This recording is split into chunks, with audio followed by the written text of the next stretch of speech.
तो जिस घड़ी का तुमको इंतजार था वो घड़ी आ चुकी है। कल है तुम्हारा बायोलॉजी का पेपर और आई होप सो कि आपकी प्रिपरेशन बहुत जोरों शोरों से चल रही है और अब तक आपने सारी चीजें कवर कर ली हैं, और अगर नहीं भी की है तो at least important topics, important diagrams तो एटलीस्ट कवर कर ही लिए हैं, इतना मैं मान के चलती हूँ। लास्ट के डे में, आज के दिन में तुम्हें क्या पढ़ना है, कौन से रिसोर्सेज लेने हैं, कितना कहाँ टाइम लगाना है, उन सारी चीजों के बारे में आज बात करेंगे इस वीडियो के अंदर। ये सब कुछ मेरे अपने पर्सनल एक्सपीरियंस से मैं बताऊंगी, बिल्कुल भी इधर उधर के जोड़ के बातें नहीं बोलूंगी मैं आपको।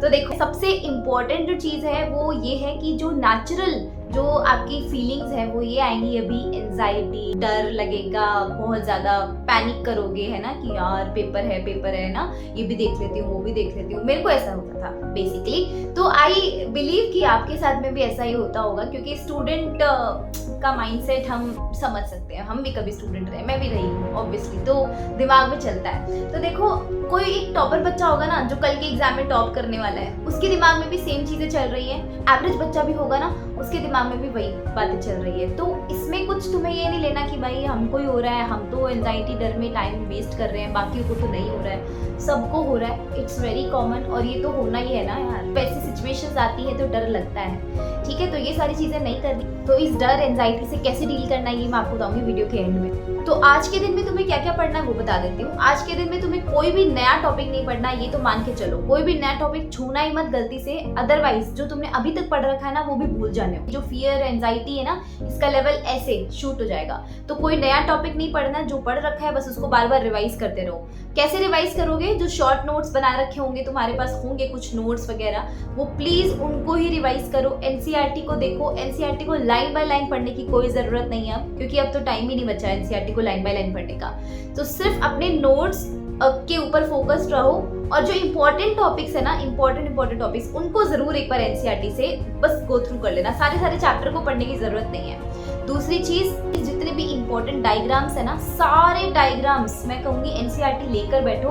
अपने आप को 2 घंटे दो, 2 घंटे के अंदर ना पूरी बुक के सारे डायग्राम्स को छान मारो एकदम बढ़िया, सबको लेबलिंग के साथ में याद कर लो, बिल्कुल बिना देखे। एकदम ना रफ कॉपी लेकर बैठ जाओ अपने पास में। और लेट्स सपोज एम्ब्रियो सैक का डायग्राम है, एम्ब्रियो सैक का डायग्राम एक बार देखा, बुक बंद, और साइड में ना ऐसे रफ डायग्राम बनाते रहो। कोई जरूरी नहीं तुम्हें सुंदर डायग्राम बनाने की, बस ऐसे ही बनाते रहो ताकि तुम्हें दिमाग में एक आइडिया रहे कि यहाँ पर ये लेबलिंग करनी, यहाँ पर ये लेबलिंग करनी, इसको ऐसे ड्रॉ करना है, ठीक है। इतना ही काम करो। जो सबसे इंपॉर्टेंट चीज है कि तुम किसी दोस्त से बात मत करना, फ्रेंड को कॉल मिला के पूछना मत कि भाई तेरा कितना सिलेबस हो गया, कुछ भी XYZ कोई भी बात नहीं करनी अपने फ्रेंड से।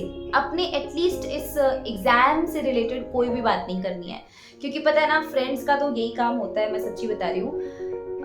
कुछ फ्रेंड्स होते हैं अच्छे, बट कुछ फ्रेंड्स नहीं भी होते। उनके मन में कहीं ना कहीं कंपटीशन की भावना रहती है कि यार ये पढ़ लेगा तो इसके नंबर आ जाएंगे।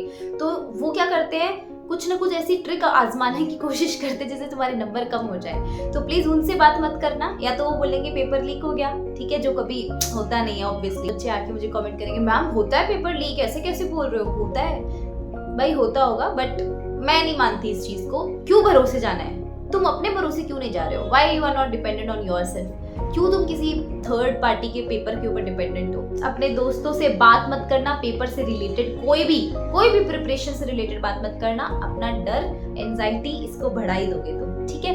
एक और चीज, जो जितनी भी एनसीईआरटी में टेबल दी हुई है, जितनी भी टेबल दी हुई है, जैसे माइक्रोब वाले के अंदर, चैप्टर के अंदर ना माइक्रोब्स के बहुत सारे नाम दिए हुए हैं कि इसको बनाने के लिए ये माइक्रोब चाहिए होता है। स्टैटिन है, वो क्या काम करता है, तो इन सब के काम और इनका जो सोर्स है, इनको बहुत अच्छे से याद कर लेना। और इस टाइम पर तुम्हें कोई भी सैंपल पेपर ज्यादा नहीं लगाने हैं। ऐसा मत करना कि आज के दिन में तो बस मुझे सैंपल पेपर ही लगाने हैं, 3-4 सैंपल पेपर आज ही लगा दूंगा। नहीं, ऐसा नहीं करना है। आज के दिन में सिर्फ तुम वो पढ़ोगे जो तुमने पिछले कुछ दिनों में पढ़ा है। तुम्हें 10 दिन का गैप मिला था, जो लास्ट पेपर हुआ था तुम्हारा, उसमें उससे लेकर अब तक तुम्हें 10 दिन का गैप मिला है। तो उस गैप को तुमने यूटिलाइज किया होगा, तुमने पढ़ा होगा पूरी बायोलॉजी को, बस उसी को रिवाइज करना है।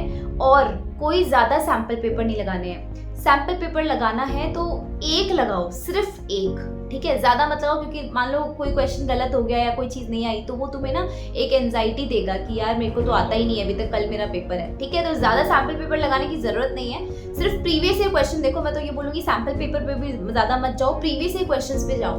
जितने प्रीवियस ईयर क्वेश्चंस है ना, एक बार उनको गो थ्रू कर लो। वो भी कैसे करना है, रीड करना है फटाफट, है ना। अब लिखने का टाइम नहीं बचा है कि तुम टाइम फ्रेम में बिल्कुल 3 घंटे का पेपर अपने आप को दे रहे हो फिर सॉल्व कर रहे हो, वो टाइम नहीं है तुम्हारे पास। सिर्फ रीड करो और जितने भी प्रीवियस ईयर क्वेश्चन है बस उनको करते जाओ, ठीक है। तो आपको लास्ट के डे के अंदर बस यही चीजें करनी है बच्चों। इतने में तो डे ही खत्म हो जाएगा, तुम्हें पता ही नहीं चलेगा, ठीक है। तो सबसे पहले क्या करना है, कोई नया टॉपिक नहीं पढ़ना। दूसरी चीज, एनसीईआरटी लेकर बैठेंगे, सारे इंपॉर्टेंट डायग्राम्स और उनकी लेबलिंग्स एकदम अच्छे से याद कर लेंगे। साइड में रफ कॉपी लेकर बैठेंगे, उसमें स्क्रिबल करते जाएंगे, जो जो चीजें हैं, लेबलिंग्स हैं, सब कुछ स्क्रिबल करते जाओ। तीसरी चीज क्या करोगे आप, किसी दोस्त से बात नहीं करनी है फोन करके और पूछना नहीं कि तेरा कितना सिलेबस हो गया, मेरा कितना सिलेबस हो गया, ये सब करने की कोई जरूरत नहीं है, ठीक है। इसने इतनी अच्छी क्वालिटी से सिलेबस अपना किया है, क्या किया है ना, वो सब कल पता चल जाएगा, ठीक है। तो अभी अपने आप से एग्जामिनर बनने की जरूरत नहीं है तुमको। और लास्ट में आपको बताऊंगी टेबल्स, जितनी भी माइक्रोब्स हैं या जो भी तुम्हें लगता है ना रट्टाफिकेशन वाली चीजें तुम्हारे लिए, सबके लिए अलग अलग हो सकती है वो। मान लो तुम्हें लगता है कि मुझे ये चीज मैं भूल जाता हूँ या रट्टाफिकेशन वाली चीजें हैं, मैंने रटी थी ये चीजें, मैं भूल सकता हूँ, तो उन चीजों को एक बार रिवाइज करके चले जाना, ठीक है। ये सारी चीजें बच्चों आज के दिन में, इतने में दिन खत्म हो जाना तुम्हारा।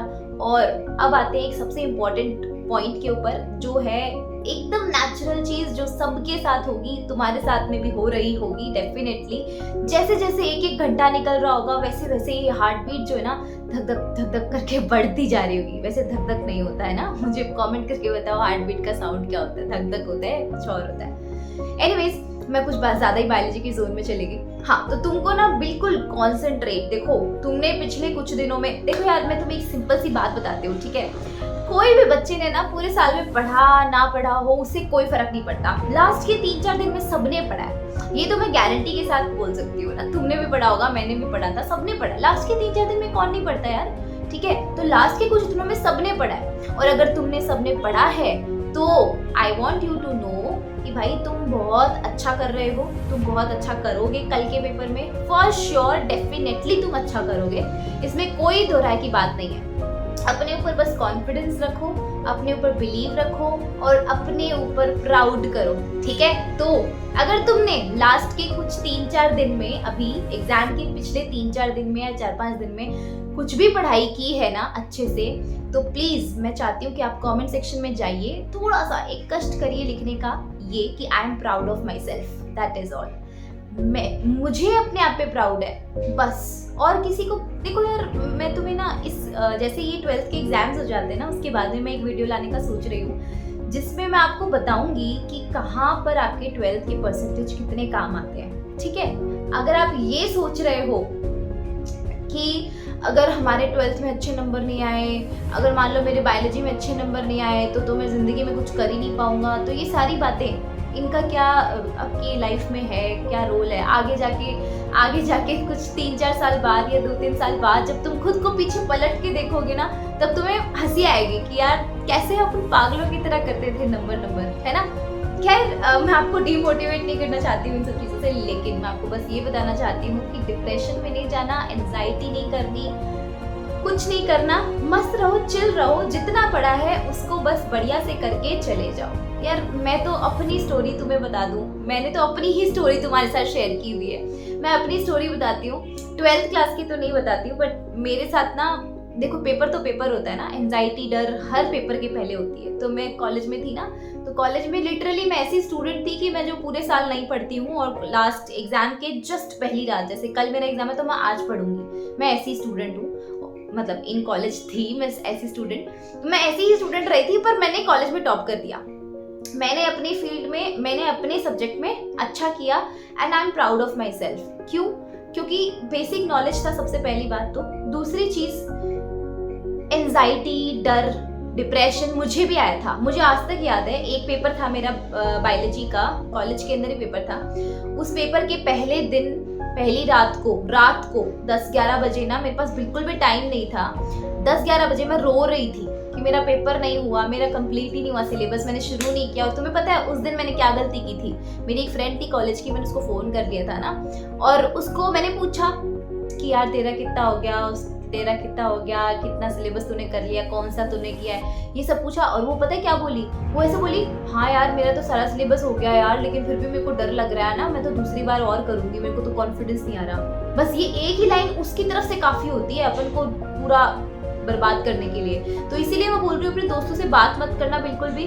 और ये तो बस अच्छा था कि मैं समहाउ ना ऐसी स्टूडेंट हूँ कि मेरे को एक बार फर्क पड़ता है कि यार उसका हो गया, लेकिन बाद में मेरे को फर्क नहीं पड़ता, क्योंकि मुझे पता है कि पेपर तो मुझे ही लिखना ना जाके, किसी और का सिलेबस कितना भी हुआ हो, मेरा सिलेबस जितना हुआ है वो बस वही मुझे हेल्प करेगा। तो सेम आपको भी बस यही करना है कि किसी की तैयारी से तुमको कोई घंटा फर्क नहीं पड़ने वाला। तुम अपना काम करते रहो, जो तुमने पढ़ रखा है तुम बस वो करते रहो, उसको अच्छे से ब्रशअप करते रहो, और एंजाइटी डिप्रेशन कुछ भी मत लाओ।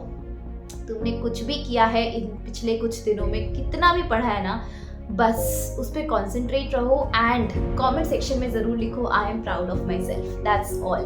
हमें किसी से घंटा फर्क नहीं पड़ता यार, if we are proud of our self, हमको क्यों फर्क पड़ता है किसी से कि कोई कुछ भी सोचे, ठीक है। चलो जी, सो ऑल द बेस्ट कल के पेपर के लिए, बढ़िया से फोड़ के आना, बहुत अच्छा पेपर होगा, मैं डेफिनेटली आपको कह सकती हूँ बहुत अच्छा पेपर होगा। पेपर प्रेजेंटेशन देख लेना, मैंने एक वीडियो बनाया हुआ पेपर प्रेजेंटेशन टिप्स के ऊपर बायोलॉजी के लिए, डिस्क्रिप्शन में लिंक मिल जाएगा आपको। एंड बस, एंड क्या है ना। चलिए जी, thank you so much, time मत वेस्ट करना आज, और बस बढ़िया से पढ़ते रहो, जो जो पढ़ा है बस उसको रिवाइज करते रहो। Bye bye, all the best.